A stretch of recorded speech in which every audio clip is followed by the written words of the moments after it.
എന്താണ് mini moon? ഭൂമിക്ക് ഈ വരുന്ന ദിവസങ്ങളിൽ ഒരു പുതിയ ചന്ദ്രനെക്കൂടി ലഭിക്കുവാൻ പോകുന്നു. എന്നാൽ ഏതാണ് ഈ പുതിയ മൂൺ? ഇത് എവിടെ നിന്നു വന്നു? ഇതുമൂലം ഭൂമിക്ക് എന്തെങ്കിലും സംഭവിക്കുമോ? നമ്മുടെ സൗരയൂഥം എടുക്കുകയാണെങ്കിൽ അതിൻ്റെ കേന്ദ്രബിന്ദുവായിട്ട് സൂര്യനുണ്ട്. അതിനെ ഭ്രമണം ചെയ്യുന്ന ഗ്രഹങ്ങളുണ്ട്. ഈ ഗ്രഹങ്ങൾക്കെല്ലാം ഉപഗ്രഹങ്ങളും ഉണ്ട്. ഇവ കൂടാതെ നമ്മുടെ സൗരയൂഥത്തിൽ ആസ്ട്രോയിഡ്സും ഉണ്ട്. അവ സൂര്യനെ ഭ്രമണം ചെയ്യുന്നുമുണ്ട്. ഇവയെ ചിഹ്നഗ്രഹങ്ങൾ ആയിട്ട് കണക്കാക്കുന്നു. ഒരുപാടധികം ആസ്ട്രോയിഡ്സ് ഗ്രൂപ്പിനെയാണ് ആസ്ട്രോയിഡ് ബെൽറ്റ് എന്ന് വിളിക്കുന്നത്.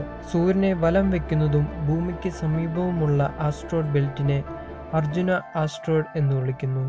മഹാഭാരതത്തിലെ കേന്ദ്ര നായകനായ അർജുനന്റെ പേരിലാണ് ഈ ആസ്ട്രോയിഡ് ബെൽറ്റ് പേര് നൽകിയിരിക്കുന്നത്. ഭൂമിയോട് സാമീപ്യമുള്ള ഒരു ഓർബിറ്റ് സൈക്കിളാണ് ഇവയ്ക്കുള്ളത്. അതായത് ഭൂമി സൂര്യനെ ചുറ്റാനെടുക്കുന്ന 1 ഇയർ പോലെയാണ് ആസ്ട്രോയിഡ്സിൻ്റെ ഭ്രമണവും. 1 ഇയർ എടുക്കുന്നു. അർജുന ആസ്ട്രോയിഡ്സിൽപ്പെട്ട ഒരു ആസ്ട്രോയിഡാണ് 2024 PT5. ഈ ആസ്ട്രോയിഡ് ആണ് നേരെ ഭൂമിയുടെ അടുത്തേക്ക് വന്ന് ചന്ദ്രനെ പോലെ ഭൂമിയെ ചുറ്റി മിനി മൂൺ ആവാൻ പോകുന്നത്.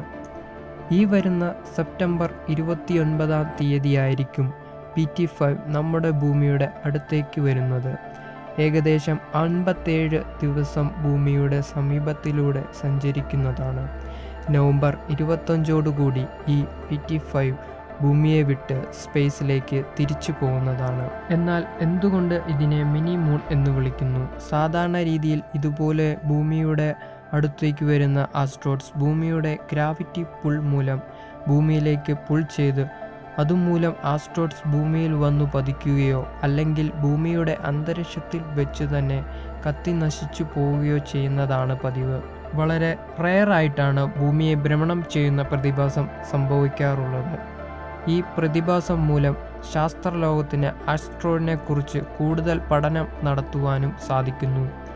എന്നാൽ ഇത് നഗ്നനേത്രങ്ങൾ കൊണ്ട് കാണുവാൻ സാധിക്കുമോ? സാധിക്കില്ല എന്നതാണ്. കാരണം ഇതിൻ്റെ വലിപ്പം 33 ഫീറ്റ് അഥവാ 10 മീറ്റർ മാത്രമാണ്. അതുകൊണ്ട് ടെലിസ്കോപ്പുകളുടെ സഹായത്തോടെ മാത്രമേ കാണുവാൻ സാധിക്കുകയുള്ളൂ. So friends, thank you for watching my video. Please like and subscribe my channel.